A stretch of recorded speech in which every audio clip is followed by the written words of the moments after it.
Hola, mi nombre es David y les voy a exponer el método de mallas. Bueno, el método de mallas se aplica para redes cuyos elementos solo pueden estar conectados en serie. Si estuvieran conectados en paralelo, este método no es apto para ello. En este método, cada malla independiente debemos considerar que cada malla debe tener una corriente circulante. Y nuestra variable corriente circulante de malla es la que debemos de calcular en este método, y de ahí, derivando de eso, podemos calcular otras cosas como la caída de voltaje en cada elemento.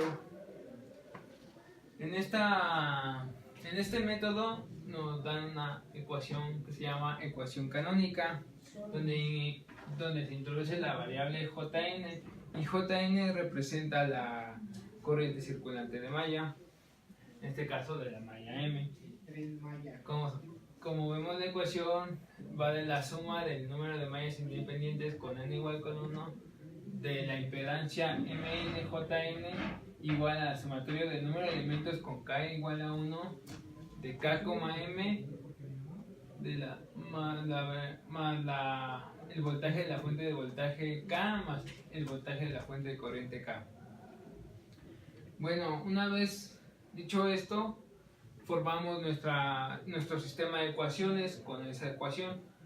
Ya que tengamos nuestro sistema de ecuaciones realizado, aplicamos las impedancias propias de malla, y las impedancias propias de malla se obtienen con esta ecuación, con la impedancia ZMM es igual a la sumatoria del número de elementos con K igual a 1 de K, M al cuadrado de ZKK más la sumatoria del número de elementos con K igual a 1 más la sumatoria del número de bobinas con L igual con 1 de K, M ZKL L, M, que esta es nuestra ecuación de impedancia propia de una malla, la cual tiene sus dos reglas básicas, que A es la suma con signo positivo de las impedancias propias de cada elemento de los elementos que forman parte de la malla, más o menos 2 veces la suma algebraica de las impedancias mutuas entre pares de bobinas o de elementos que forman parte de la malla.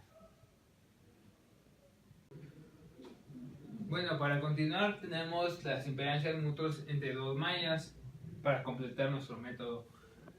Esta es nuestra ecuación de las impedancias mutuas entre dos mallas. La primera parte es el inciso A, que aquí tenemos estas tres reglas básicas. En las propias solo hay dos, en las mutuas son tres.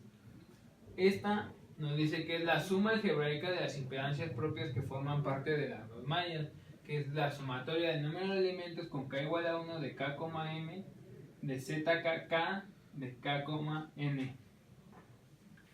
La siguiente parte dice más o menos 2 veces la suma algebraica de las impedancias mutuas entre pares de bobinas o de elementos que forman parte de las dos mallas, que es esta parte que nos dice que es la sumatoria del número de elementos de K igual a 1 y la sumatoria del número de bobinas con N igual a 1 de K, M ZKL de L, N. Y por último tenemos que es más una vez la suma algebraica de las impedancias mutuas entre pares de bobinas o de elementos que se encuentren conectados en diferentes mallas, que es igual a la sumatoria del número de elementos con K igual a 1 de la sumatoria del número de bobinas con L igual a 1 de K, M de ZKL de L, N. Cabe aclarar que este más o menos, este es más o menos y este igual puede ser más o menos, porque ¿a qué se debe esto? Al sentido que tú le des a tu malla con respecto al elemento. En este caso, que es entre las mutuas, tienes que comparar tu elemento 1 con tu malla N y tu elemento 2 con tu malla N, y con esto determinar si ese signo va a ser positivo o negativo. Este caso es el mismo igual para las propias.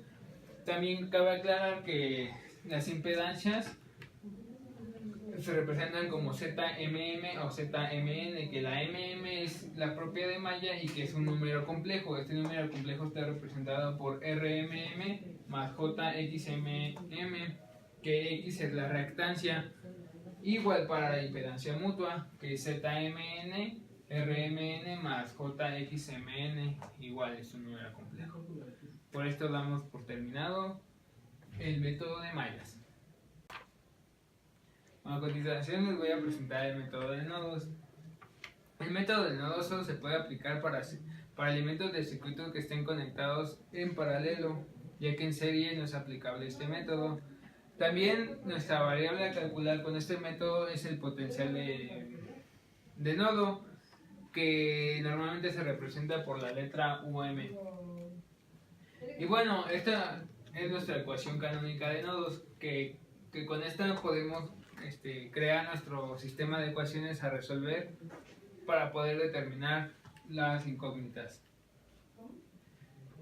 Para poder obtener las admitancias propias de un nodo, tenemos dos reglas. La primera es la suma con signo positivo de las admitancias propias de elementos que tengan una terminal conectada al nodo n, que es esta parte que nos dice que es la sumatoria del número de elementos con k igual a 1 de k, m al cuadrado de y k.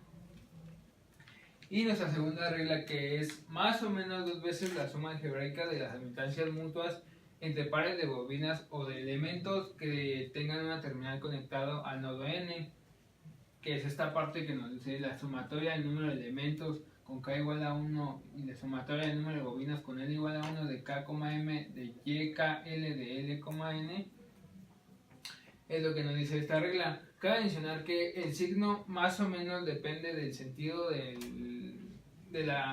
voltaje que tenga el nodo con respecto al elemento, y con eso determina si es más o menos. También cabe aclarar que la admitancia propia del nodo se representa como YNN y que es un número complejo que está compuesto por G y por B, donde G es la conductancia y B es la susceptancia. Para concluir, tenemos las admitancias mutuas entre nodos, que es nuestra siguiente ecuación, que está compuesta por 3 reglas, donde esta primera parte es la suma con signo negativo de las admitancias propias de los elementos conectados a los nodos M y N o N y M, que es esto, de la sumatoria del número de elementos con k igual a 1 de k, n de y, k, de k, m.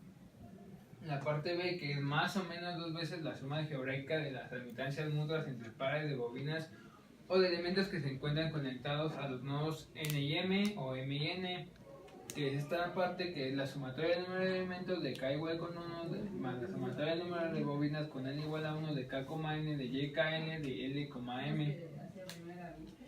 Y por último tenemos el más o menos la suma algebraica de las admitancias mutuas entre pares de elementos que se encuentran conectados en nodos diferentes, que es la sumatoria del número de elementos con k igual a 1 y la sumatoria del número de bobinas con L igual a 1 de k, n de y, k, l de L, m. Cabe aclarar que estos más y menos igual dependen del sentido de que tengan los nodos con respecto al sentido del elemento.